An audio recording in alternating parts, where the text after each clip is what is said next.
Queridos amigos y amantes del diseño, bienvenidos a Colectania en el marco del Caracas Design Week 2026.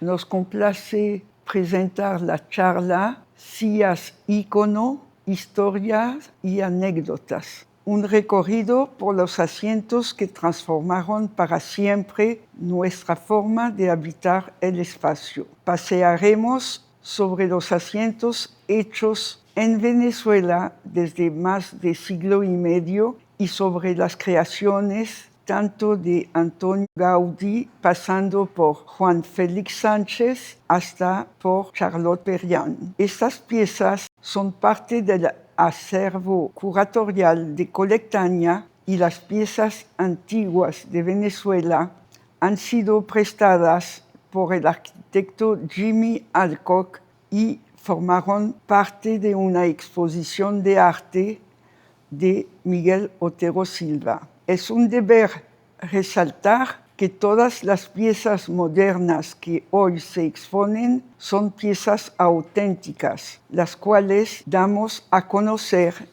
y comercializamos exitosamente en Venezuela.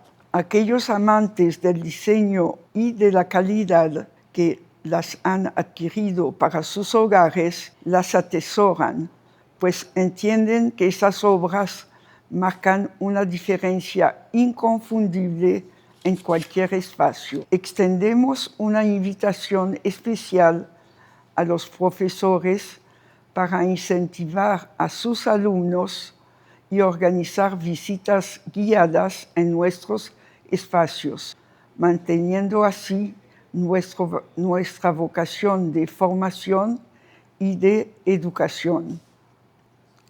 Asimismo, les invitamos a la exposición en nuestro espacio de los Galpones, donde descubrirán el interesante trabajo de la artista Gabriela Rangel, quien recicla cada vela, cada tornillo de kitesurf, transformando los mismos en objeto de valor artístico. Para guiarnos en la charla de hoy, contamos con dos destacados expositores: el arquitecto Bernardo Macei, reconocido internacionalmente por sus diseños para las marcas de relojes como Omega y como Swatch, y a Leili Walsh, graduada de la Universidad Simón Bolívar y con una amplísima trayectoria de diseño de interiores en Colectania. Les cedo la palabra a nuestros invitados. Buenas tardes a todo el mundo, a mis colegas, a Colectania, que es el pináculo de las tiendas de muebles en Venezuela y que nos ha traído desde hace varias décadas los mejores muebles producidos en el mundo. Vamos a hablar sobre varias sillas y sobre el valor que tiene el mueble en nuestras vidas. La primera lámina, y Aleli y yo quisimos mostrar esta gráfica porque esta gráfica tiene mucho que ver con el cuerpo humano y cómo nos reciben los muebles y cómo nos recibe. Podemos pasar a la próxima lámina. En mis reflexiones, esto es una reflexión mía sobre arquitectura, y me doy cuenta que cada vez están relacionados la costura, el mueble y la casa, porque tienen exactamente, primero constituyen la misma praxis, y es, la primera arquitectura es la tela, lo que nos cubre, es el primer refugio. Y las mujeres tienen todas muchísimo que ver con las tres cosas, porque las madres generalmente son las primeras que por instinto quieren cubrir a la familia y a los hijos y han aprendido a coser. Mi madre fue una mujer que pudo incursionar en varias disciplinas artísticas, pero de las primeras fue la costura. Y me sorprendía porque al mi padre ser ingeniero, yo veía que era el mismo método, eran diseños, dibujos técnicos, y que todos los tres, la costura, el mueble y la casa, uno pasa de lo bidimensional, de lo imaginado, a lo tridimensional a través del dibujo. Y yo veía que mi mamá, en la casa, ella era apasionada de la costura y de muchas otras cosas, y recibía unos patrones de una revista alemana llamada Burda. Yo veía que ellos, cuando ella abría aquellas cosas, y yo no entendía absolutamente nada, me parecían como vacas cortadas por la mitad. Y de repente mi mamá salía con un vestido de seda que era una maravilla, y yo veía las curvas y los planos de mi padre, que era ingeniero oblial, y yo decía, caramba, es la misma praxis. Mi mamá saca un vestido, mi papá hace una carretera. Y resulta que todo eso está ligado. Es el primer refugio, la costura es el primer refugio que nos abriga. Lo segundo que los humanos todos los días tenemos en contacto con nuestra piel son los muebles. De manera que, y eso es importantísimo, tanto la ergonomía de una ropa cómoda como un mueble que te acoja bien, y el último refugio, que es la casa. Las dos primeras no las podemos abrazar, porque las dos primeras las podemos, mejor dicho, abrazar, las podemos tocar, las podemos mimar. Una casa es mucho más difícil porque es mucho más grande. Hay una tercera escala que se nos escapa. Pero eso no quiere decir lo menos que sean tan importantes. Y en la medida en que Denise y Aleli fuimos investigando las sillas que queríamos, y en la medida en que yo fui hurgando tanto en la historia de los muebles que vamos a hablarles, como en mi historia personal y como en todos los casos que vamos a tratar, especialmente van a ser 5 o 6 sillas profundamente, y vamos a hablar de otras más sucintamente. Pero lo que me doy cuenta es que la mujer tiene un rol principal en todo lo que vamos a hablar. Porque las primeras arquitectos son las mujeres. Y esto es un homenaje a el valor de la mujer en arquitectura. Porque sacar un vestido, una pieza de costura de un plano, se necesita un ejercicio intelectual enorme. Y es el mismo que tenemos todos los arquitectos.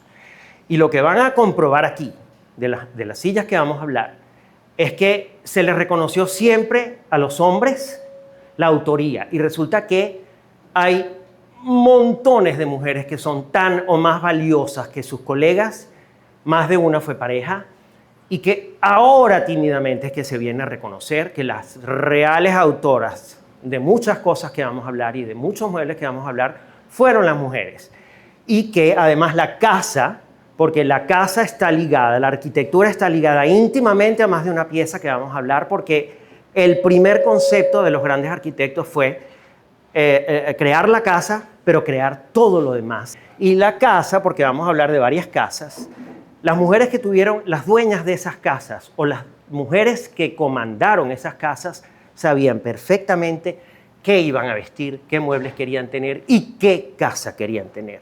Es clarísimo el trayecto femenino de todas estas cosas que han sucedido en la arquitectura. Mi madre, Caracas justamente, una ciudad que en 1959, este es mi madre nació en Coro, en la ciudad más antigua de Venezuela, y mi madre se cría en Paraguaná, en la península de Paraguaná, que es una tierra mágica, porque Paraguaná es receptora de muchas cosas. Para empezar, de varias culturas, porque tenemos a las Antillas enfrente.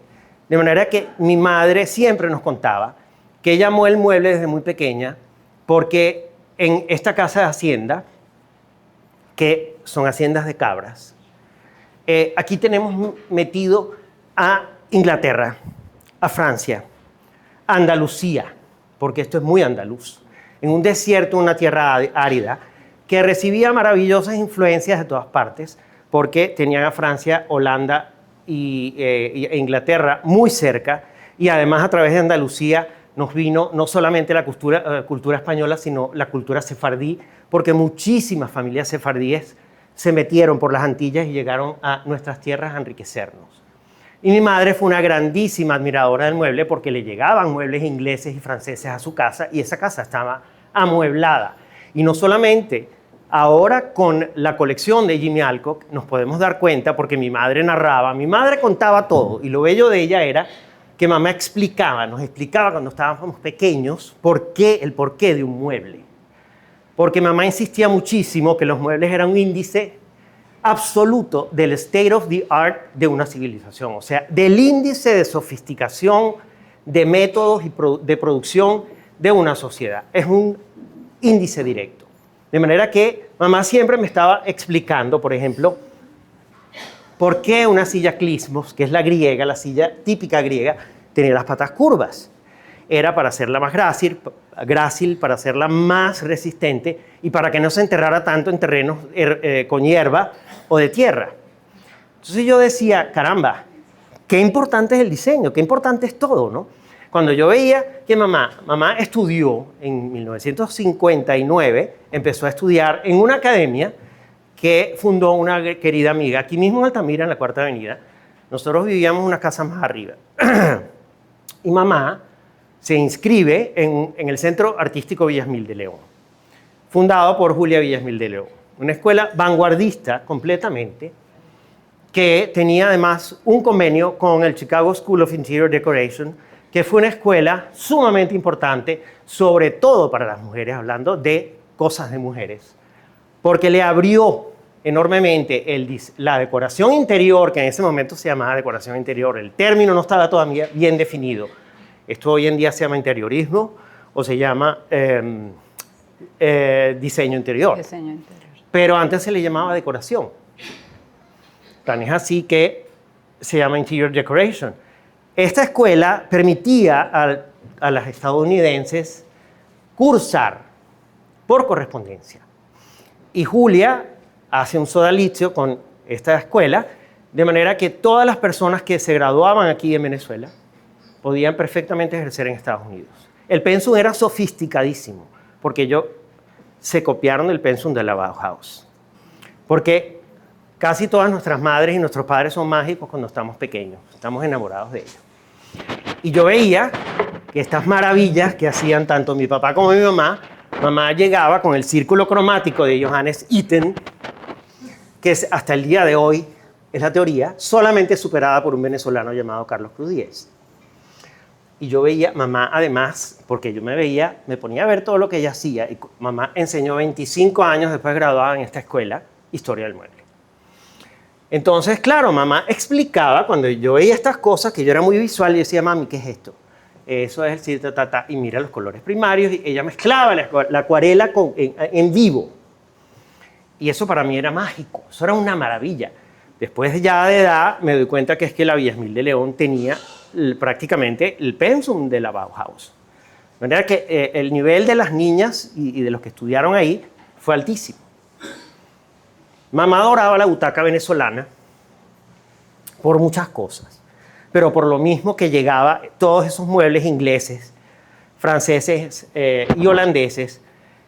Esta es la butaca venezolana de Almeida, probablemente, es que era uno de los grandes ebanistas de la colonia. La butaca se deriva del ture, que vamos a saber de esto, que es un mueble en X. Entonces mi madre decía, bueno, esta es ya la butaca influenciada por los estilos europeos, con la pata Chippendale. El Chippendale viene de Inglaterra, pero antes de Inglaterra vino de China, solo que el señor Chippendale, que era un ebanista del 700, lo puso de moda en las cortes inglesas y por ahí venía. Esto es provenzal. Esta pata de esta butaca venezolanísima tiene la pata que tienen los señores Luis XIII, que se llama el os de mouton, que es el hueso del cordero, porque parece una pata de un cordero, porque esto está como echado para atrás. Uno empieza a ver todas estas influencias. Generalmente todas estas volutas, aquí venía un sello tallado. Y bueno, prácticamente a mí me sorprendía todo esto, ¿no? Y esa fue la magia de tener una mamá y un padre ingeniero que entre las dos cosas pues me fueron formando. Podemos pasar a la próxima. Vamos justamente a develar la primera silla.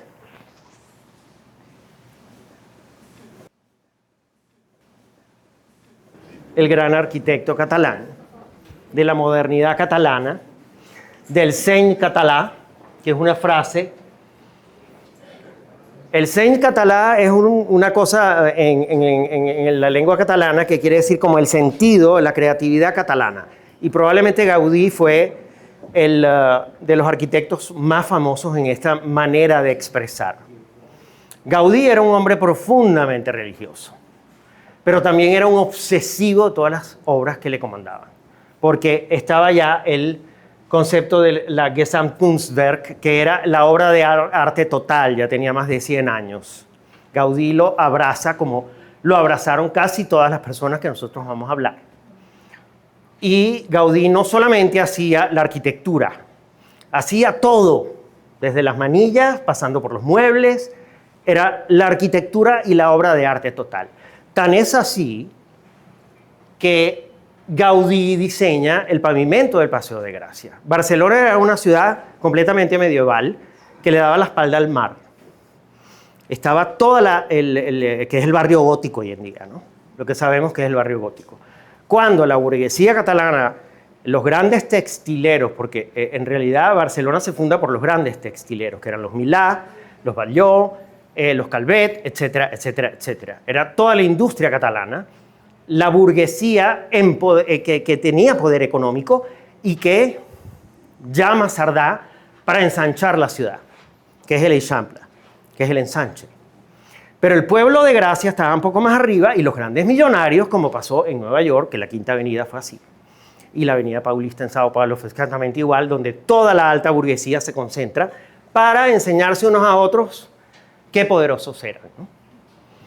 Como Barcelona le dio toda la vida la espalda al mar, fíjense ustedes, el que ha ido al Paseo de Gracia ve una maravilla de losa que él diseña, recordando toda la vida marina. Y además le da un tono aguamarina. De manera que él hasta trae el mar al Paseo de Gracia, que fue el bulevar que conectó al pueblo de Gracia dentro del ensanche de Cerdà, y todos los millonarios se concentran en esta enorme calle, que es una maravilla porque están los Batlló, llaman a Gaudí, ya ellos tenían la casa, pero la quisieron reformar.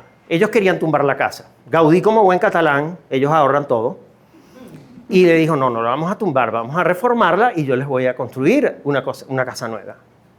Gaudí, siendo un hombre tan profundamente religioso, porque todo lo que él abarcó tenía un profundísimo significado dentro de sus creencias, hace un dragón que mata, San Jorge que mata al dragón. San Jorge es el patrón de Barcelona.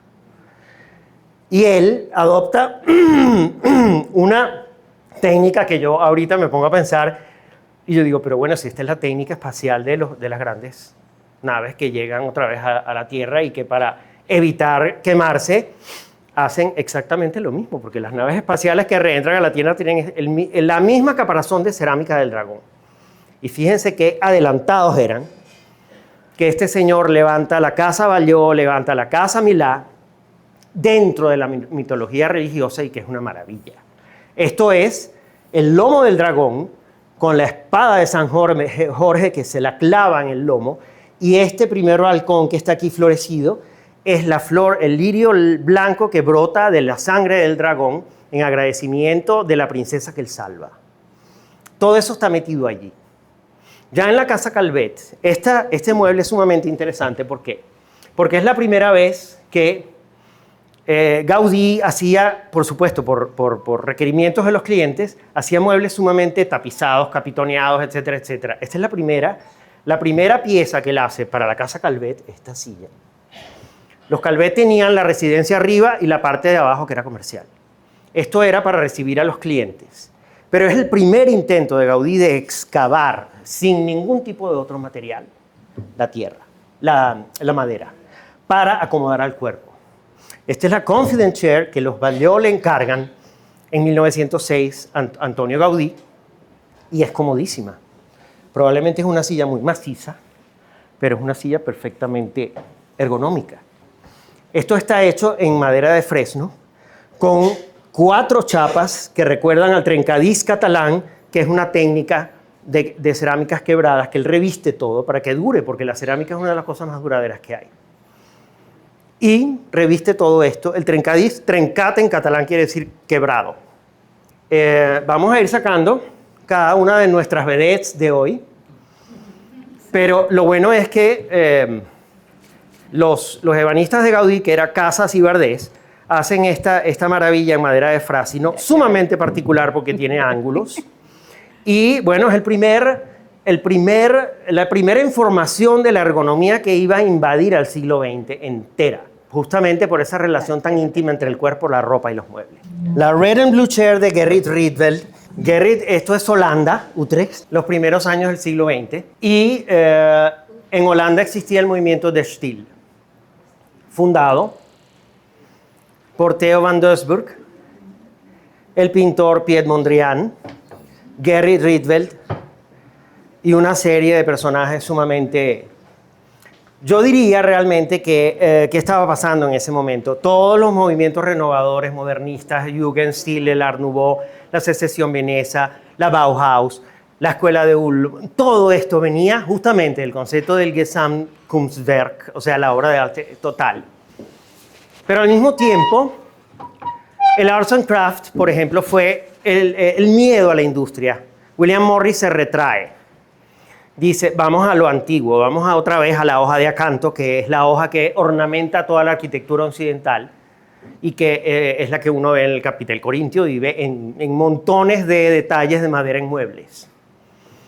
Resulta que esta gente pues rechaza todo, como todos estos movimientos, y de Stil se obsesiona, en mi opinión, con los planos, con las intersecciones de planos y los valores que pueden tener los colores y los estados de ánimo, y llevan esto a la máxima construcción, porque primero el señor Rietveld, que era hijo de un ebanista, empieza a hacer muebles económicos supuestamente, porque siempre es la intención de hacer un mueble económico que muchas veces resulta que no. Y resulta que él tenía una carpintería y él quería hacer un mueble o una línea de muebles económicos con los estándares que se conseguían en Holanda en los aserraderos. Y hace esta maravilla. Pero la hace primero en madera y la pinta de blanco. El señor Rietveld se casa con esta señora que está aquí, que era una señora muy guapa, pero una señora parece muy religiosa. Ella está retratada porque esta es una de las versiones que hizo Rietveld de la Red and Blue Chair. La leyenda dice que es Piet Mondrian que le dice, pero un momento, esta silla vamos a pintarla con los colores de mis cuadros. Y es donde estalla la fama de la silla, porque esto fue un hit. La silla es sorprendentemente cómoda y por una cosa que ya les voy a comentar. Bueno, 1919 al 27. O sea, fueron muchos años. Tiene 100 años, más de 100 años. Sí. Todos estos, los primeros muebles o ya cumplieron o están por cumplir, de los que vamos a hablar. Lo bello de esto es que, ¿qué pasa? Que Rietveld se casa con esta señora y esta señora Schröder, que era Gertrud Antonia Schröder, arquitecto también. Se conocen porque esta señora se casa con un abogado que le prometió ser una señora quería ser una gran señora emancipada de los años 20. El mundo había conocido la Primera Guerra, las mujeres se estaban liberando. Era el Art Deco, todo era una energía nueva porque la humanidad lo necesitaba. Esta señora se casa con este abogado. El abogado le promete que no iban a tener hijos en los primeros años porque ella quería estudiar arquitectura. El señor la embaraza inmediatamente. La amarra. La señora encarga un escritorio al señor Rietveld. Estaban recién casados los dos. Y resulta que se miran y se enamoran inmediatamente. Dijeron, ¿por qué, Carrizo? Me casé. Los dos pensaron lo mismo. Porque eso fue amor a primera vista. Los dos se montaron cachos a sus respectivas parejas. Esta señora era sumamente religiosa porque justamente hay una foto de esta señora que tiene un nombre impronunciable. Estos son ellos en su casa. Esta es una silla Rietveld, la segunda, que es un experimento de una sola lámina en aluminio y estructura metálica. Y aquí está esta silla en color madera. Bueno, esta señora enviuda muy rápido. tiene 3 hijos con el abogado, enviuda rapidísimo y bueno, le encarga su casa de viuda con sus 3 hijos al señor Rietveld. Y no contenta con eso, le dice, vamos a formar nuestra oficina de arquitectura en la planta baja, yo voy a vivir en la planta de arriba con mis 3 hijos, pero tú me vas a hacer una cosa que yo quiero, porque todas las mujeres estaban clarísimas en lo que querían. Ella quería una planta que con puertas corredizas, sus 2 hijas y su hijo pudieran vivir el día entero junto con ella, pero que en la noche cada uno tuviera por puertas deslizantes su ambiente. Y abajo tenían la oficina ellos 2, mientras estaban casados los 2. No, ya ella estaba viuda porque ella le mandó a hacer esto viudo, pero él sí seguía casado y además tuvo 6 hijos con la otra. Ella vivía con una Biblia. Este señor hizo muchas versiones y hay una foto de esta señora con sus Biblias y esa señora probablemente era muy mala muy mala cama. Y, por supuesto, la otra señora, ellos fueron felices. Se construyen la casa, viven allí y terminan colaborando la vida entera. Se adoraron, se amaron. Se ve muy claramente que los hijos de Rietveld no les gustó porque después que ellos se enterraron juntos en Utrecht, mandan a hacer esta casa que era exactamente igual. O sea, Rietveld le hace esta casa que era exactamente y ningún plano se intersecta porque siempre está la intención de que una cosa y la otra seguían al infinito y hacen esta maravilla. Bueno, toda la casa es una maravilla, es patrimonio de la UNESCO, está en Utrecht. Aquí está ella sentada en una silla curul, por cierto. Eran mujeres muy guapas. Las 2 eran muy guapas. Vivieron sumamente felices hasta el fin de sus días, pero los hijos de Rietveld le quitaron, desenterran al padre y lo mandan a enterrar en la cripta familiar. De manera que se ve que ahí había un roce muy grande. Pero ellos fueron felices. Pero esta silla es sumamente, podemos pasar a la próxima, es sumamente importante. ¿Por qué? Tiene que ver un poco con Venezuela y también con mi trabajo y con mi mamá también. Porque Carlos F. Duarte, aquí podemos ver un tour en la Quinta Nauco. Esto es el tour, la X primordial que yo les decía. Pero esta es la silla, esta síntesis maravillosa de los cumanagotos, que es el tour nuestro, que está hecho con madera y cuero de res. Y Carlos F. Duarte dice, la silla, la Red and Blue Chair, es el primer asiento occidental que tiene el espaldar y el asiento inclinados. Que eso era una solución que nuestros cumanagotos y los africanos también, porque en África había la chaise de palabra.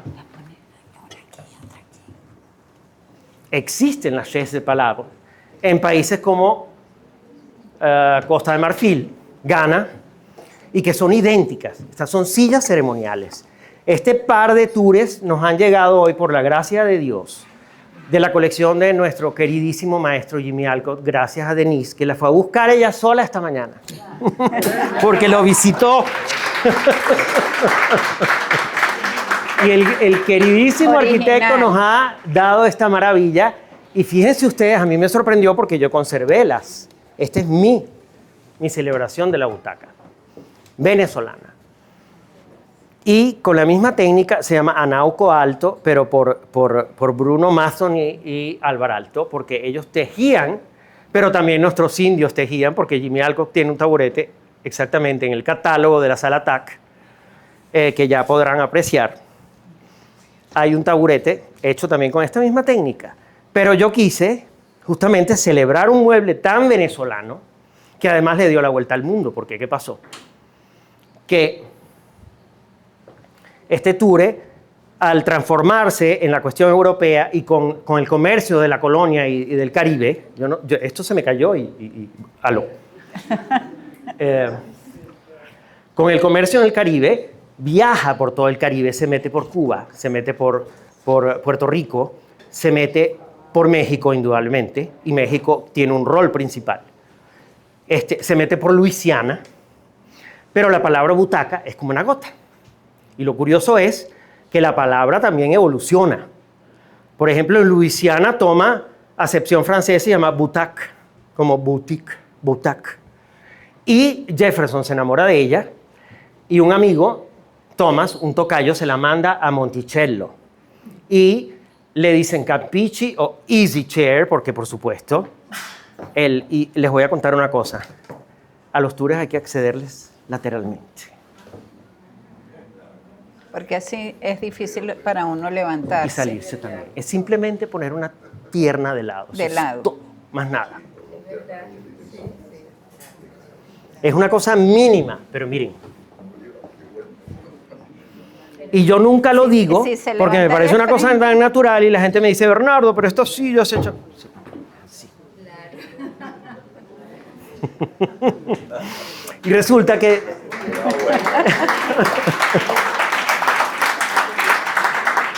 Butaca quiere decir asiento bajo. Hay tres palabras de los cumanagotos, que es putaca, butaca y ture, que es eso. Pero significan lo mismo.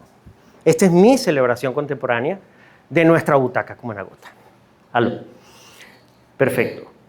¿Qué pasa? Que también, esto sigue, esta historia sigue.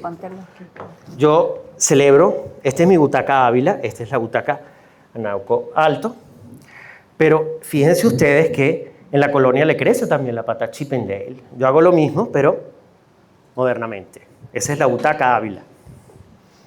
Esa es parte del modelo. Y esa la hice en Estados Unidos porque yo dije, si yo vendo esto en Estados Unidos, llega un niño, hace así, me demandan y me meten preso. Eso pasó. ¿Qué pasa? Que Lili Reich, aquí vamos a descubrir una cantidad de verdades que no se supieron por muchísimo tiempo y que son las mujeres las autoras de todos los muebles de estos arquitectos y que llevan el nombre de ellos, pero fueron las mujeres las que lo produjeron. Y eso hay que empezarlo a reivindicar, porque es una grandísima injusticia que se ha cometido con estas genios que son tan o más valiosas que sus contrapartes masculinas. Resulta que está también otra señora ilustrísima y otra más, que es Clara Porcel, madre del diseño industrial mexicano, y que con toda esta influencia que mi madre, siendo una gran sabia de la historia del mueble, me deja post-mortem cuando esta silla se exhibe en el Mad Museum of Art de Nueva York en el 2014, en una exposición extraordinaria que tuvo lugar llamado New Territories, Laboratories for Craft, Design and Art in Latin America, curada por Lower Stokes Sims y Ana Elena Malet, entre otros. Ana Elena tiene, una querida amiga curadora mexicana, tiene un libro de toda la recopilación de los escritos. Clara era cubana, emigra a México, se enamora del butaque mexicano que viene de nosotros, de Cumaná.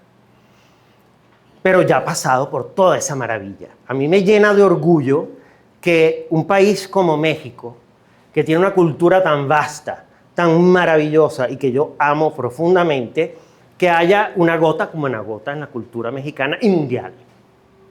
Porque a través de México, el butaque, por supuesto, se mexicaniza. Esto para mí viene de Luis XIII también. Así como el os de mouton de nuestras butacas, para mí este apoyabrazos que ustedes vieron que en Venezuela es plano, como vuelve a pasar en Indonesia después de que los españoles a través de Acapulco se la llevan a Filipinas y la transforman en la plantation chair, que el apoyabrazos crece el doble para que el dueño de la plantación de té o de caucho, que no es lo mismo que cacao y café, llegara con las botas sucias y alguien le sacara las botas. Pero es el mismo butaque nuestro. Aquí está una casa aquí en Altamira que estaban vendiendo hace unos años, no sé de qué familia será, pero yo estaba haciendo el trabajo de Josef Albers, gurú de la Bauhaus, que terminó haciendo butaques cumanagotos igualitos que nosotros. Porque esta línea, que es un butaque venezolanísimo, como les dije, con las crestas y este es el de un maestro gurú de la Bauhaus, que se hace amigo de Clara. Él se va con su esposa a México, se quedan alucinados de que los aztecas habían tallado en piedra todo lo que ellos estaban enseñando en la Bauhaus como abstraccionismo. Entonces se quedaron locos. Dijeron, nosotros no estamos explicando nada nuevo. Resulta que Josef se enamora del butaque de Clara y le permite hacer su versión. Clara le dijo, por supuesto.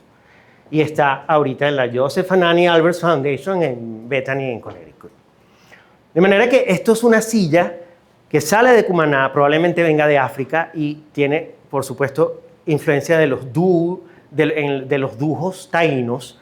Y resulta que vengo a descubrir que los cumanagotos y los taínos navegaban, salían de Cumaná y llegaban a Puerto Rico. Entonces eso es fascinante. Entonces vienen todas estas contaminaciones que probablemente vengan de África, porque en África existe tanto la X como la J de los taínos. O sea que quién sabe si eso, yo quisiera seguir estudiando para ver si eso no viene realmente de allí. Pero existen las dos cosas tanto en África como en América, pero esta es cumanagota. Bueno, como les digo, esto le da la vuelta al mundo, llega a Filipinas, se transforma en plantation share, después viaja a Francia, a las colonias francesas, Indochina, y se conoce como British Colonial, French Colonial Money, y eso es Cumanagoto. Podemos pasar a la próxima.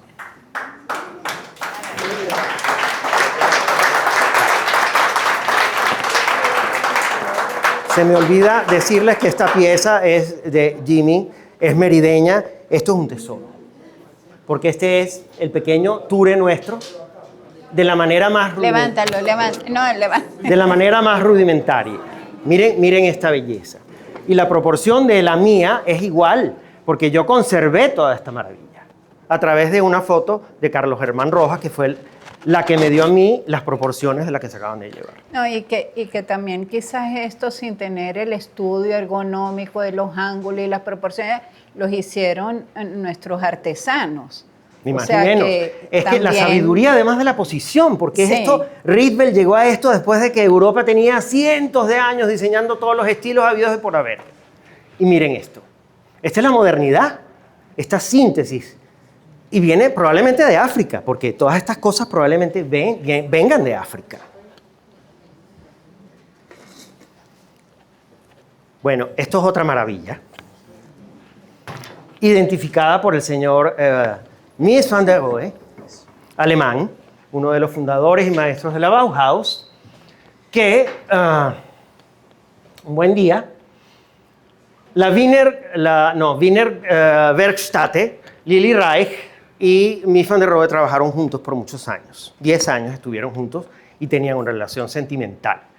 Pero van der Rohe nunca fue bueno en arquitectura. Y ya hay estudios en que realmente la relación con Lili es la que a él le ensancha la visión arquitectónica para lograr aquellas maravillas de espacios fluidos. ¿Qué estaba pasando en esa época? Que existía una cosa que se llamaba la Deutscher Werkbund, que era una asociación, como todas esas asociaciones, que metían a todos los grandes arquitectos, pensadores, manufacturadores, artesanos, y lograr empezar a lidiar con la modernidad. Esta señora fue directora la primera directora mujer del Deutscher Werkbund, y se reunían Marcel Breuer, el señor van der Rohe y Mart Stam, porque ¿cuál era el objetivo? Tenemos que crear un asiento que pareciera que nos estamos sentando en una columna doblada de aire. O sea, y mire que lo lograron. Cantilever. Pero resulta el cantilever embolado. Pero es Lili Reich que le da este gesto extraordinario de doblar un tubo de acero, porque ella estudió diseño de muebles. Y eso no es la genialidad de van der Rohe. Esto es Lili Reich, que hace esta maravilla y que ven ahí a van der Rohe. Si esto estuviera pintado en negro, este señor estuviera probablemente sentado en el aire. Se logró eso. Pero eso venía de una idea arquitectónica.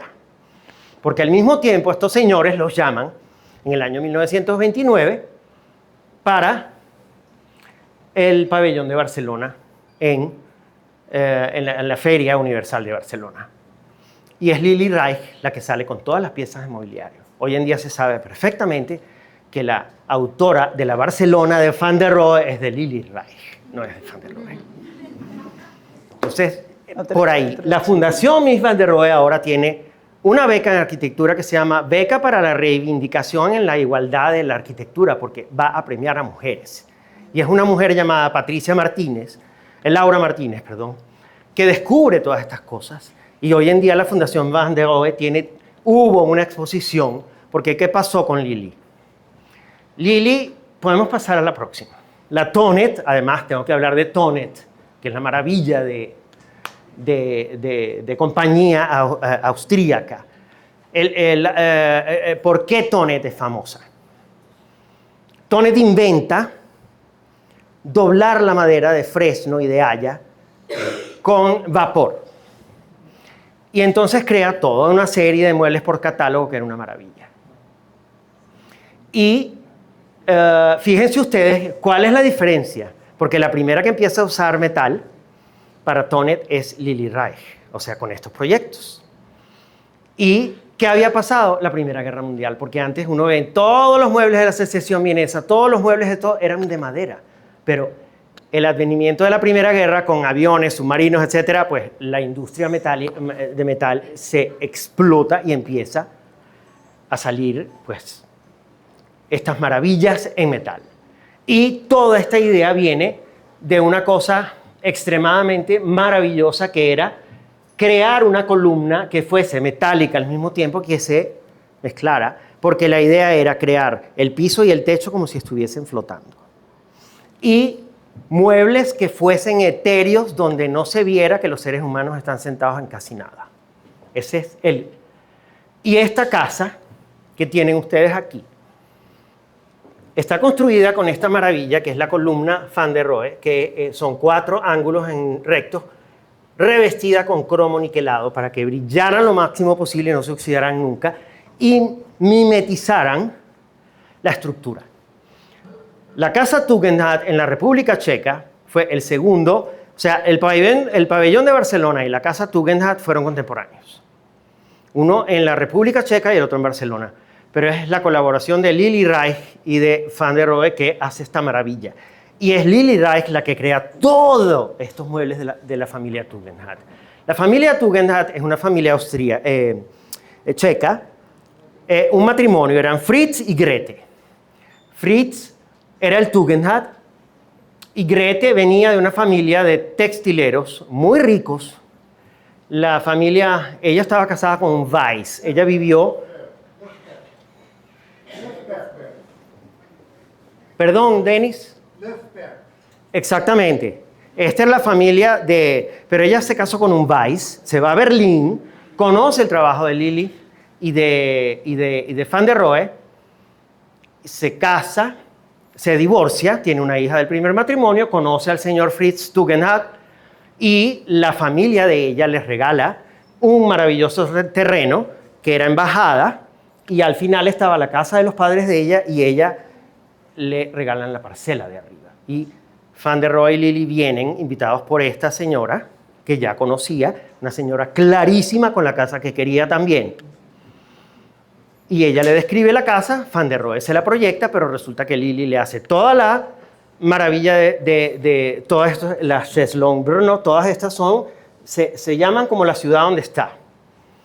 Resulta que hasta el mecanismo, porque estas paredes, esta casa era un acuario en pleno invierno. Fíjense que esta foto creo que es en invierno, si no me equivoco. Y aquí Van der Rohe le hace una doble cámara, que es más o menos de este ancho, tendrá 2 metros y pico. Y ellos hicieron un jardín tropical tan largo como esto. Entonces ellos estaban en pleno invierno, abrían las ventanas que Lili Reich, que eso era una proeza técnica para 1929. Esta casa pasó 14 meses, desde la comanda hasta que la hicieron. La pobre familia Tugendhat tuvo que huir por Hitler y se viene a Venezuela. Y dejan esta joya, que terminó, por supuesto, siendo oficina de la Messerschmitt, de una escuela de ballet y un establo. Ahora, esta maravilla de pared en ónix, la señora Tugendhat, con esa visión tan clara que tenía de esta casa, ella se sentaba ante aquella obra y veía desde esa cheslón el castillo de Spielberger, que queda enfrente en una colina, a través de toda la ciudad, y decía, no puede haber algo más bello en el mundo que mi casa. Porque ella adoró esa casa, como fueron felicísimos también.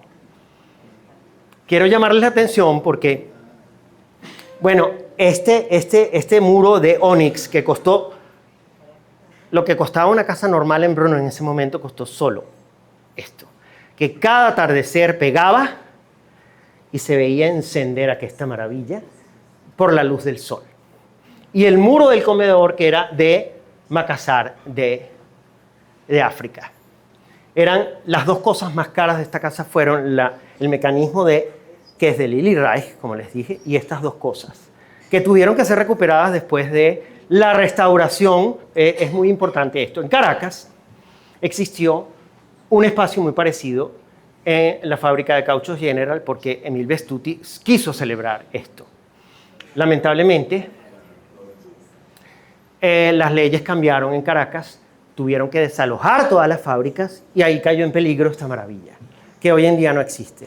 Entonces tenemos que tener muchísimo cuidado con lo que se destruye, porque imagínense el tesoro si esto ahorita lo tuviéramos otra vez en Caracas. Eso fuera ya motivo de peregrinaje y de que tenemos exactamente este pedazo de historia del diseño mundial existió aquí en Caracas. Y además la familia vino, emigró aquí y crecieron aquí en San Antonio de los Altos. Estos son los niños. Este es Ernst Tugendhat y creo que Fritz. Este señor creció aquí en Venezuela. Se fue a los 15 años a Stanford y fue un filósofo alemán que murió en 1923. Famosísimo. Dicen que era el sucesor de Kant. Era crecido en Venezuela, en San Antonio de los Altos. ¿Y qué pasa? La señora Lili Reich, la madre de ellos. Pero esto es lo que la hija Daniela, la menor, les ofrece a sus padres de nuevo, restaurar esta joya, que por eso es que está así hoy en día. Ahora, este café fue primordial porque todas estas cosas las aplicó Lili. Pero Lili realmente es la gran autora de esta casa, porque Van der Rohe aplica su planta libre, pero es Lili la que termina haciendo los mecanismos y todo, prácticamente todo. O sea que, chapeau. Bueno, vamos a hablar ya de Charlotte Perriand. La hija de Charlotte fue invitada por Colectania hace unos pocos años, Pernette Perriand. Y Pernette, justamente Denise, porque teníamos ciertas dudas haciendo la investigación, y Denise se comunica con Pernette hace 3-4 días y ella le dice, ¿qué pasó? Este es Charlotte, una bellísima mujer de los años 20, francesa, también estudió diseño de muebles y ella tenía ya su estudio, había ya creado piezas de mobiliario y va a visitar el estudio de Le Corbusier. Le Corbusier la despacha diciéndole, es muy famosa la leyenda, aquí no bordamos cojines, y a los 2 meses ella gana el Bar sous les toits, que era una ambientación que estaba pasando en ese momento en Europa. Esto es perfectamente haussmanniano porque estos son los techos de pizarra y plomo que Haussmann crea para la renovación de París. Y todo eso era en los techos donde vivían la servidumbre de la burguesía. Pero como todo el mundo se empobreció, esos cuartos de servicio quedaron. Esto se llama chambre de bonne. Las bonnes son las personas que hacen el servicio, las señoras domésticas. Nadie tenía dinero para tener bonnes. Entonces, ¿qué pasaba? Que las mujeres empezaron a liberarse y empezaron a comprar estos o alquilar estos. Y ella hace muestra este stand en el Salón de Otoño en 1927 y se gana. 2 meses antes ella había estado en la oficina y, por supuesto, Le Corbusier le toca la puerta. Y le encarga que se encargue del mobiliario de la oficina y de todo lo que tenía que ver con la casa.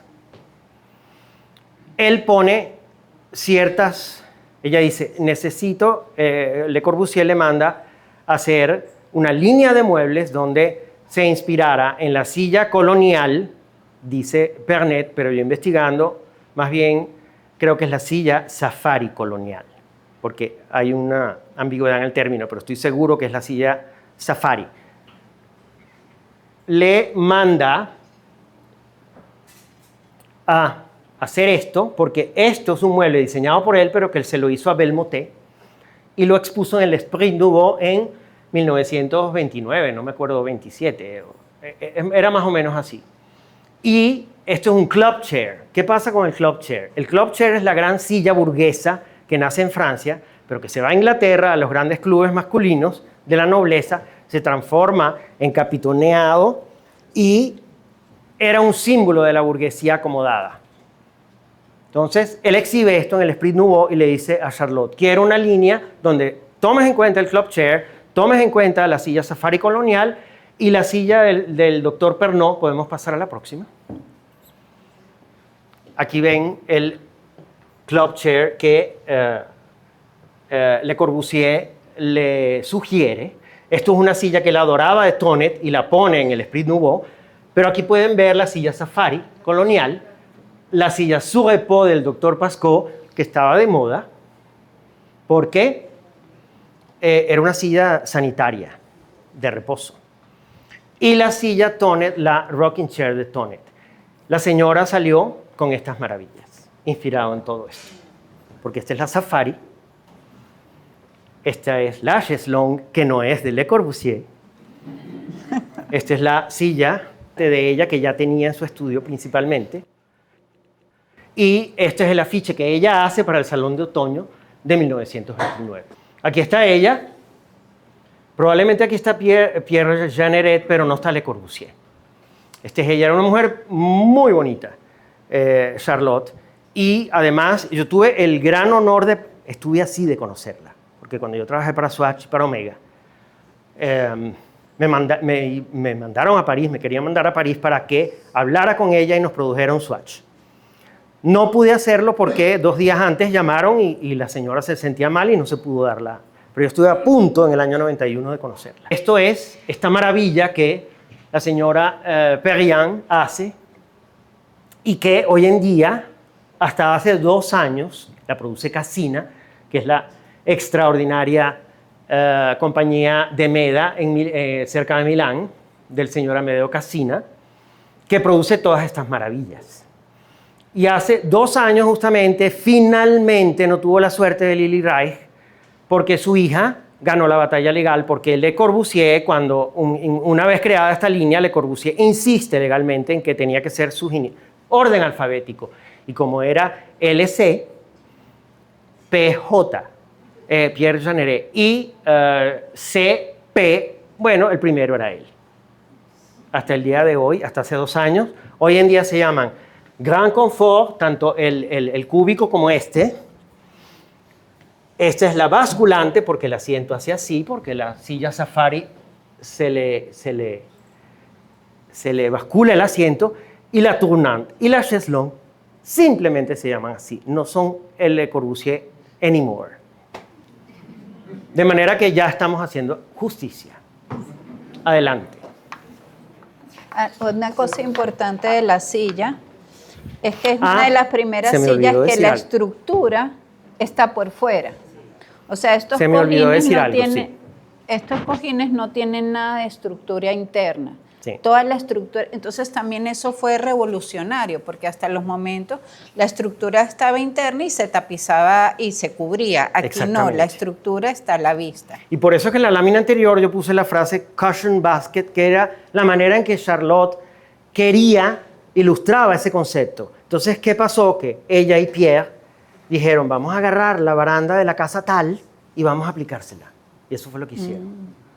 Reprodujeron en escala la baranda de varias construcciones corbusianas y ella le mete todos estos cojines adentro y creó esta maravilla de pieza. Pero esto de Corbusier no tiene nada que ver.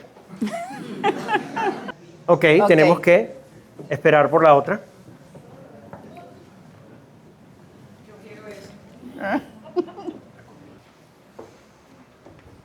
Bueno, el señor Eames conoce a Ray Kaiser, su esposa, en la escuela de Detroit, en Michigan, que se llama Cranbrook, donde estaban enseñando los Saarinen que venían de la diáspora europea, expulsados por todos los problemas de europeos.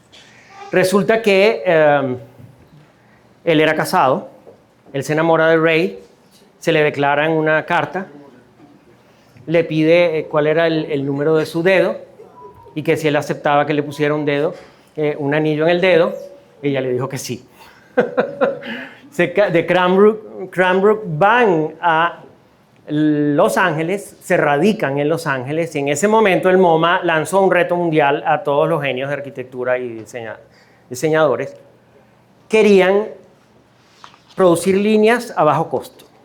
Resulta que los IMSS, el primer reto que tuvieron los IMSS en California, que además tuvieron la suerte de llegar a un apartamento hecho por Richard Neutra, que es el arquitecto también maestro de la Bauhaus, y que tenemos un ejemplo aquí en Caracas, que es la Quinta Alto Claro, que la tenemos muy cerca. Pues ellos empiezan en ese apartamento, recién casados, en el nido de amor, a hacer una cantidad de máquinas que ellos estaban usando el plywood, que son las capas finas de madera y que con calor se moldean. Las fibra de vidrio no se conseguía fácilmente. La Armada norteamericana lo que pretendió de ellos, porque ya tenían el estudio, es que hicieran una especie de camilla para los soldados que estaban malheridos, porque ¿qué pasaba? Que en el interín de recogerlos se maltrataban muchísimo más. Entonces ellos pasaron meses estudiando y vinieron con esta maravilla que hoy en día es un icono del diseño, porque tiene aberturas donde tú puedes prácticamente paralizar al enfermo y tú tienes correas inmediatas. O sea, era practiquísima. La hicieron en fibra de vidrio y en plywood.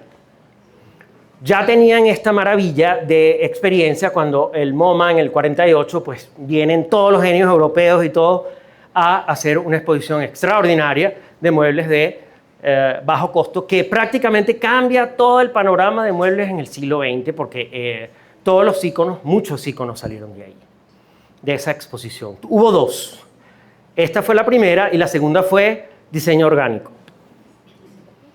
Lo cierto es que ganan con esta silla que se llama la chaise. Esto es fibra de vidrio, eso no se conocía casi. Y no tenía de low cost absolutamente nada. Tan es así que Vitra no la pudo producir sino hasta el año 90.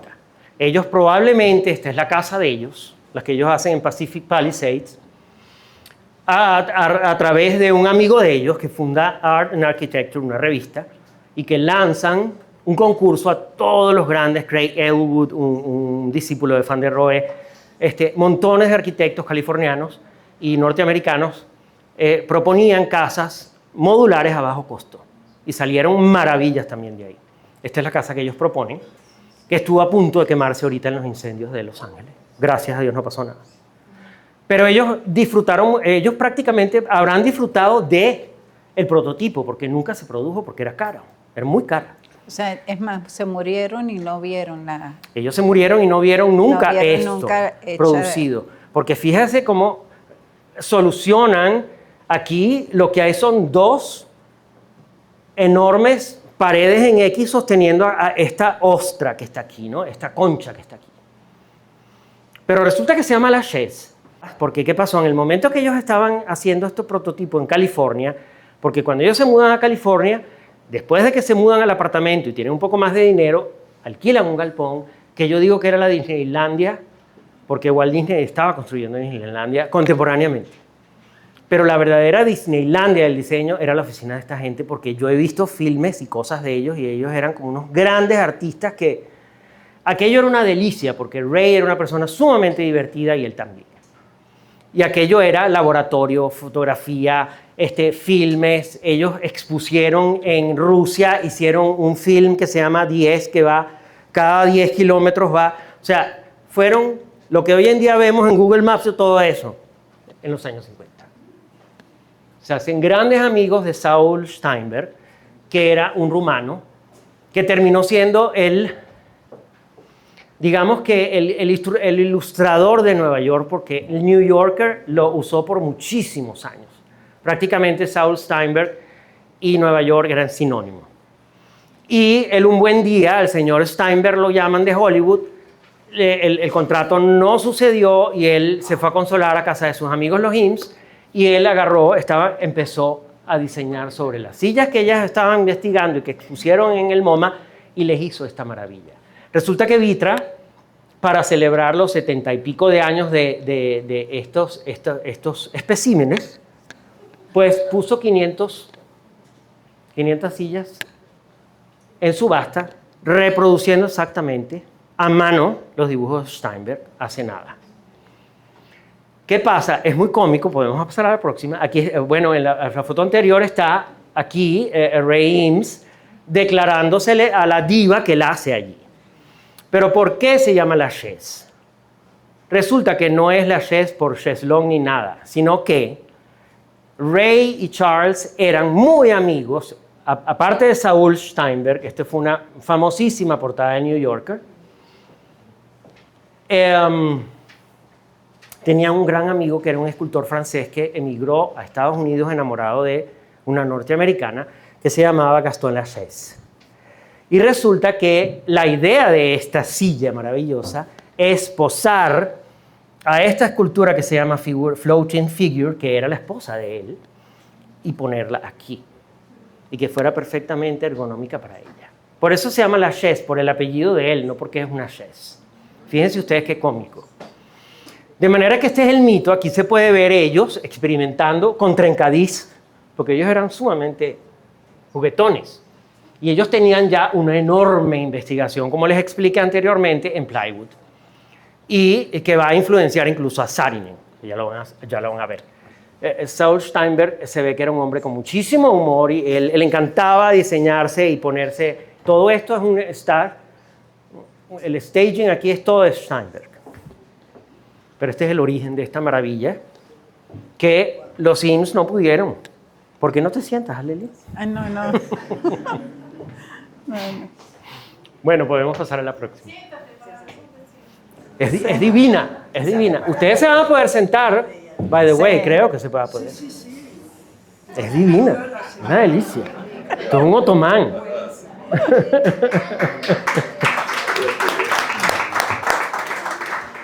Este hueco, yo creo que ese hueco es porque Ray le encantaba hacer todas esas esculturas en plywood y abrirles huecos como las hojas de la monstera deliciosa tropical. Yo creo que esto es una cosa más estética que útil. Y de hecho se ve en la foto que ellos están echando broma porque ella saca la cabeza. Bueno, y por lo menos en este caso sí se reconoció a la mujer. Claro, porque Eames Ray era una persona que fue constante con él. Pero resulta que tanto Charlotte y tanto Van der Rohe lucharon e incluso la Fundación de Barcelona de Van der Rohe está reconociendo que hasta hace muy pocos años, en el siglo XXI, había reticencia para reconocer.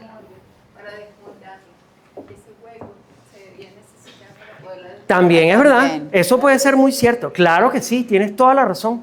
No lo había pensado, fíjate. Se valen intervenciones. Bueno, ahora vamos a hablar más sucintamente de las próximas, porque son bastantes obras maestras y creo que están todas a la venta, si no me equivoco, ¿no? Sí. Están todas a la venta, hasta las mías. Bueno, esto es una maravilla. Aquí esto nos atañe a nosotros personalmente porque en otra de las maravillas de mujeres del siglo XX, venezolanas, Anala Planchar, que tenía un concepto perfecto de su casa, la casa que quería. Esto es la Superleggera, que aquí hay una publicidad muy famosa en Milán de un niñito levantándola con el dedo índice, porque es muy ligera. Ponti, ¿qué hace? Se inspira en la silla chiavarina, que es una silla típica de Chiavari, la ciudad. Y es una silla extraordinariamente refinada, porque además está hecha con fibra vegetal y tiene, estas dos son sillas chiavarinas, pero Ponti la hace todavía más ligera porque Ponti, ¿qué hace? Agarra el fresno, le hace una sección triangular equilátera, porque esa es la estructura más estable en la naturaleza, es el triángulo equilátero. Esa fue la genialidad de Ponti. Entonces la silla es extremadamente ligera y extremadamente resistente, tanto que Ponti decía que ir a la fábrica de Cassina era un peligro cuando estaban construyendo la Superleggera porque te podía pasar la silla o te caía en la cabeza, porque ellos todos los días se la tiraban, como está aquí la foto. Y a la silla no le pasaba nada, rebotaba 4 o 5 veces y la silla perfecta. Pues él vino aquí cuando Nala lo llama en los años 50 y él termina siendo, junto con Fornasetti, que era otro italiano que le decoraba los muebles, a quien yo conocí en Milán, por cierto, a Fornasetti. Tuve el privilegio. Y las que tenemos aquí en la Villa Blanchard tienen los diarios, Últimas Noticias, El Nacional, El Universal, Élite y Últimas Noticias, en el Salón de Juegos de la Villa Blanchard. O sea que Venezuela tiene muchísimo que ver con todas estas maravillas que han pasado. De hecho, una de las sillas que trajimos de casa de Jimmy Alcock es muy similar a esta. Exactamente. No, está abajo, porque esto es muy nuevo para mí, esta mañana está sucediendo y vemos que pero Jimmy, la van a ver y es prácticamente esta con otras sí, señor. cosas. Jimmy, en el comedor de su casa, tiene unas más o menos 6 sillas, ¿no? No, tiene 6 sillas y 2. Ok. ¿De su abuela o bisabuela? Bisabuela. Matos.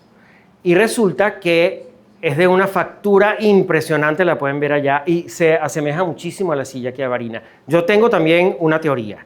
Probablemente Miguel Arroyo, no lo sé, eso es una cosa mía. Miguel Arroyo se inspira probablemente en la silla chiavarina para hacerle a los palacios la silla del comedor, que tiene una cosa sumamente estilizada también, y yo creo que él se inspira en esto, no lo sé, es una idea mía. Habría que investigar un poco más. Pero esto es la gloria de la silla chiavarina, que en la Italia empobrecida de la Segunda Guerra empezaron y llevaban, en una 700 llevaban ese poco, no pesaban nada. Otra mujer bregando por el diseño. Entonces, esto es una maravilla. Adelante. Ajá. Bueno, fíjense ustedes que a veces pasa que uno produce una silla, que un genio de la arquitectura o del diseño produce algo y que es extraordinaria, pero que no es comprendida en el momento. No es barata hacerla, como pasó con tantas.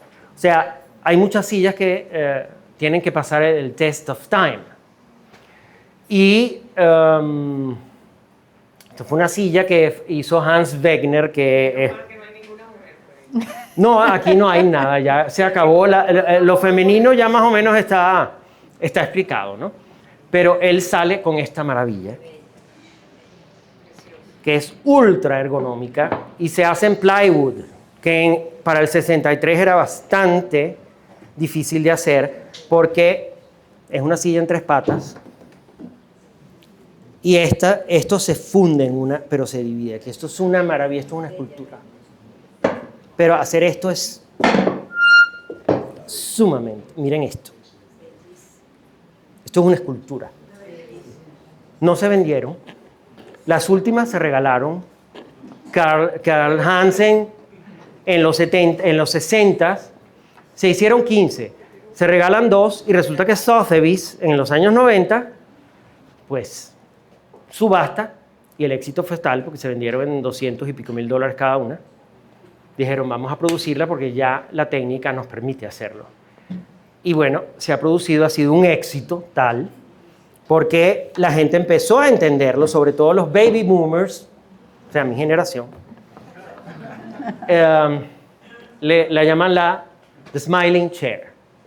Hoy en día es un ícono que existe desde el 63, un hombre que fue ultra prolijo en diseños de muebles.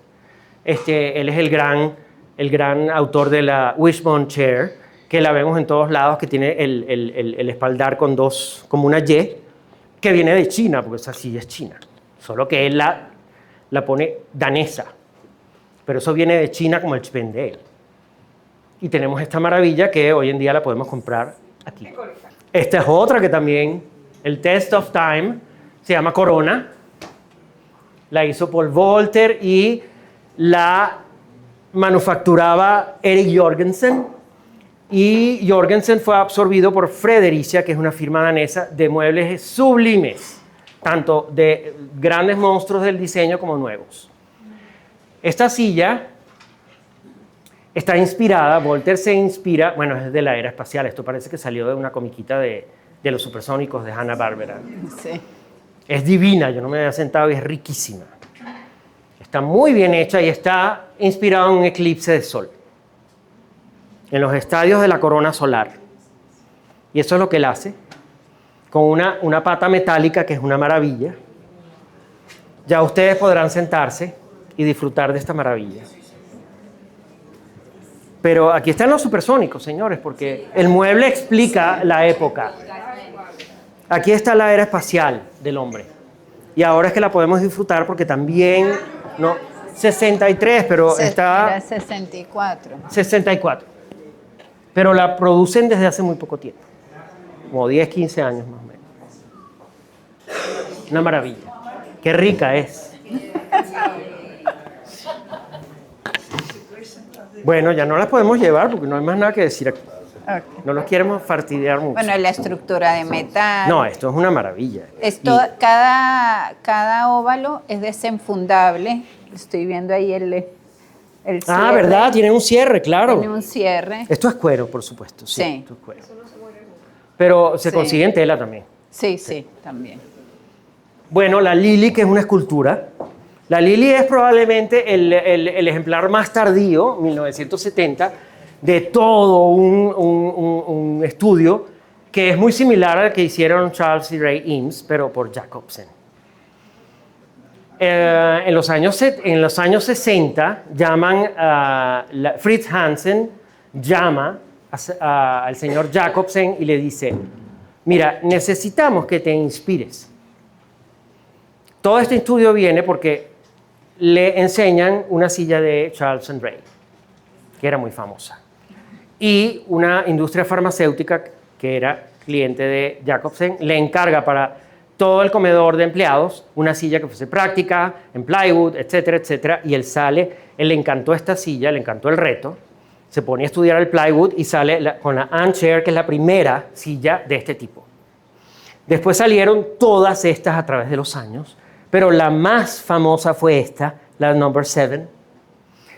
Pero ¿qué pasa? Los clientes empezaron a pedirle, porque esta fue un hit, esta fue la que más gustó en el público, pero la gente empezó a pedir apoyabrazos. Entonces la solución que la aplica aquí, la aplica con la Lili, porque aquí, ¿qué pasa? Que agarró la 7, la pone más aguda, la hace más floral, se inspira en la X-Chair que ya estaba hecha para el Hotel SAS de la línea aérea en Copenhague, y hace esta maravilla que con los apoyabrazos parece una flor y se llama Lili por eso. Existe tanto acaba de cumplir 50 y pico de años, y Vitra le acaba de hacer una exposición llamando a varios artistas para que cada uno hiciera su versión, la reinterpretara. De manera que, bueno, aquí la tenemos, esto es una ricura, esto es una escultura. No. Es una silla, sí, para gente delgada, no es para gringos. Es para europeos, que saben comer mejor, digo yo, porque la gente delgada es más delgada en Europa. Pero sí, de verdad, es bastante sucinta. Esto fue un reto, porque él quiso hacer esta cintura y se partía. Se partía. Hasta que por fin dieron. O sea... Y hace unos pocos días... Claro, parece sencilla, pero internamente debe estar bien, es una proeza. Bien hecha. Sí, es una proeza. Existe, por supuesto, en plywood, en cuero y en tapicería. Y bueno, hoy en día la podemos ver hasta en auditorios porque es una silla amadísima, porque es bellísima también. ¿Quién tiene la licencia para producir? Fritz Hansen. Solo que no se ve aquí por el... Sí. Próxima. Favela. Entramos a Latinoamérica. Los queridos hermanos Campana, que uno de ellos ya lamentablemente está muerto, no está más con nosotros, vinieron en 2010 aquí a Venezuela. No, 2010. 2010. Sí. Bueno, por ahí. Lo traímos para la facultad. Sí, Sí, claro. sí. ¿Estás seguro? Sí, ese es de Bueno, la tú eras el facultad. decano. No, yo era director de la escuela. Ah, bueno, sí. Pero yo estoy casi seguro, 2010. Bueno, whatever, 9-10. Y eso es que él participó. Él participó en el... Ya. Esta silla se llama Favela. No. que estaba Porque la Brasil y pata Venezuela, por en el- supuesto, son Ya va. probablemente los países de Latinoamérica que más se parecen.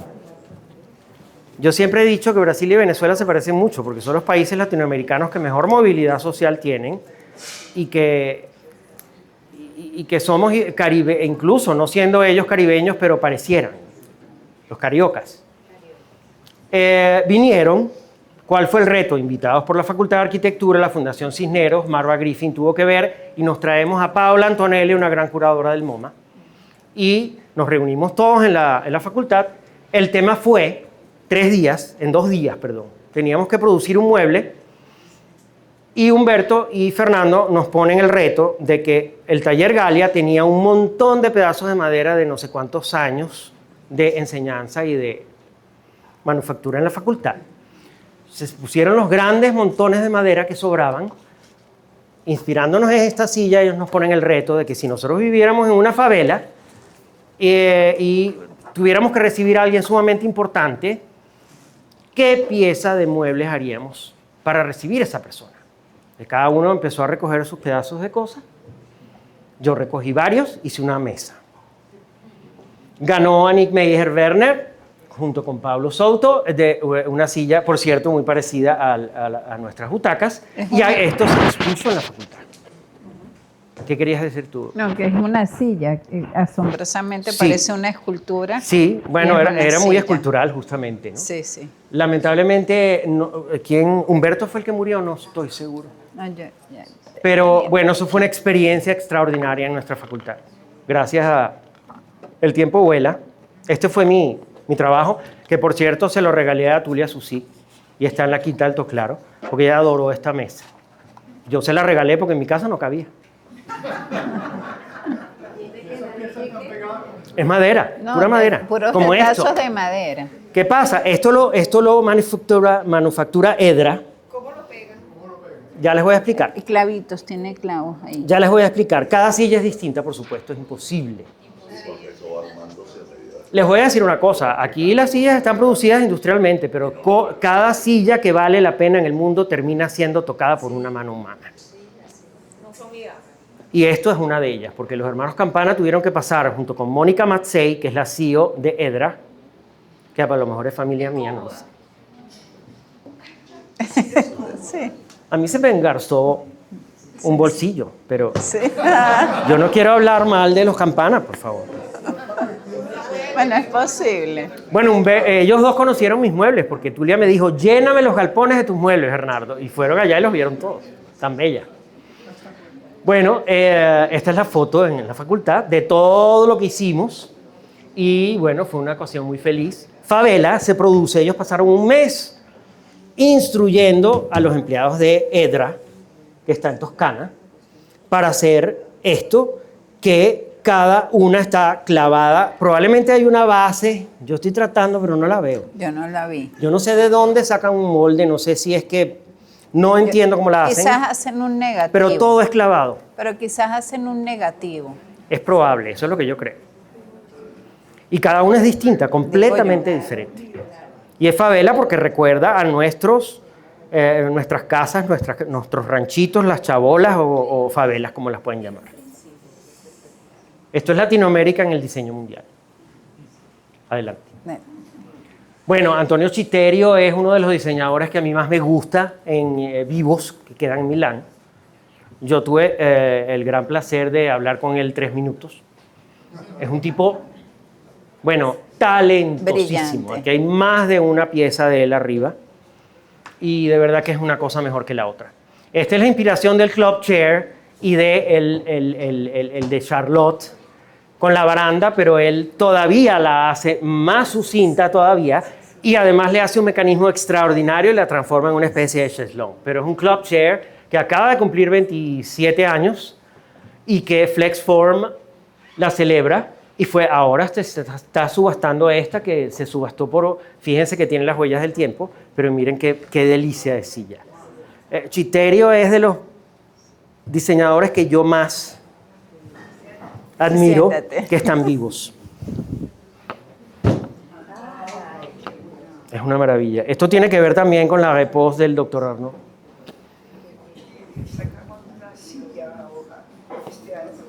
¿Ah, sí? ¡Qué maravilla! Es una belleza. Pasamos ya a la última. Bueno, esto es de Cartel, que es una gran compañía italiana de muebles plásticos, de Anna Castelli Ferrieri y su esposo Paolo Castelli. No sé si, creo que se llama Paolo él. Yo conocí a Ana en un salón del móvil hace ya varios años. Y esta silla tiene, bueno, aquí están la versión bar. Sí. ¿Y qué pasó? Que la Cartel llama a Philippe Starck, gran diseñador francés, y a Eugénie Quillet, que es un joven diseñador que ya tiene varias sillas en su haber, barcelonés, y ellos se inspiran en tres maestros de los diseños, como les acabamos. Este es Saarinen, Jacobsen y los Eames. Y cada uno de los tres espaldares se manifiestan aquí. Ha sido un hit. Esto es una silla, ¿qué pasa? Que durante todo el siglo XX, lo que llama Rolf Fellbaum, que es el CEO de Vitra, que me encantó la clasificación que él usa. Hay sillas zancudo y hay sillas pata de elefante. La silla zancudo es la que es articulada por todos lados, como esta. Esto puede ser una pata zancudo, si queremos, pero esto ya no, porque ya es una masa. Pero todos los diseñadores, desde Tonet, hacer una silla con un solo gesto. Y resulta que nuestro querido Panton es uno de los primeros que la hace. Y esta maravilla de silla Panton, que hoy en día se ha popularizado porque también tuvo que esperar su tiempo, porque era muy difícil hacerla. Porque era plástica, pero tenían que amasarla y acariciar la mano con fibra de vidrio también para poder hacer este cantilever tan impresionante. Y que no se quebrara. Y que no se quebrara, porque se quebraban todas. Vico Magistretti en el año 68 produce Selene, que fue un quasi hit, porque fue un hit, y se está haciendo ahora producida por Artemide, que compró la compañía. Fue un éxito extraordinario en Italia, pero todavía necesitaba fibra de vidrio. Estas son ya la historia de los Eames, la historia de Jacobsen, que ya ustedes saben, y aquí está Saarinen, que hizo esta concha extraordinaria en fibra de vidrio, pero la pata es en aluminio porque no era completa todavía. Quien logra esta hazaña se llama Henri Massonet en 1972, que crea la primera silla que se llama monobloc, como la palabra francesa que dice un solo bloque. Y viene de una inyección de poliuretano, que es el plástico que terminó siendo el plástico ideal para todas las sillas que vemos hoy en día en plástico. ¿Por qué? Porque el poliuretano es, primero, transparente, se puede colorear, se puede soldar por calor, es extruible, es reciclable infinitamente, y eso, además, inyectable y extruible. Y además, en 75 segundos se produce cada una. Entonces se logró por Henri Massonet. Eso ha repandido en todo el mundo y las monoblocks son una plaga hoy en día, si queremos, en el sentido peyorativo, porque claro, se le critica que en muchos países es reverenciada cuando se parte y la cosen y todo, en otros países es totalmente desechable, pero era lo que decía mi mamá, esa silla retrata exactamente el signo de los tiempos, es una sociedad desechable, pero que ese problema tiene solución, porque hoy en día los plásticos pueden ser infinitamente reciclables, de manera que la idea es ultra válida. Probablemente lo que hay es que cambiar un poco el material, pero sigue siendo una hazaña. Entonces esto es una maravilla, y esta silla fue muy imitada, por el homenaje, pero como decía Coco Chanel, probablemente el mejor halago que pueda tener alguien es que le copien las cosas, ¿no? De manera que, bueno, cerramos con esto. Es la más moderna, es la última producida de todas las que hemos explicado. Y ahora vamos a disfrutar de algunas de las sillas que hoy nos ha cedido el gran maestro y colega Jimmy Alcock. de toda su colección a través de sillas de Venezuela. Jimmy adora los tours, tiene colección extraordinaria de tours y butacas y nos cede hoy estas maravillas de piezas. Acaban de ver y esta también. Estas también están. Sí, y tenemos sillas de Falcón porque, ¿qué pasa? También es una belleza porque mamá, de tanto que describía las cosas, hay sillas para niños. Mis tías y mi mamá tenían sillitas chiquitas cuando estaban chiquitas en las sillas de Paraguaná. Eso es una tradición paraguanera y allá abajo las podemos ver. Yo quisiera que, aparte de que traigamos lo mejor del mundo, probablemente, ojalá Colectania pueda en un futuro exportar el talento venezolano y llevarlo a todas partes del mundo, incluso el que es producido afuera y que venga de nuevo. Se los auguro. Muchísimas gracias a nuestros expositores por compartir su conocimiento. Hasta la próxima.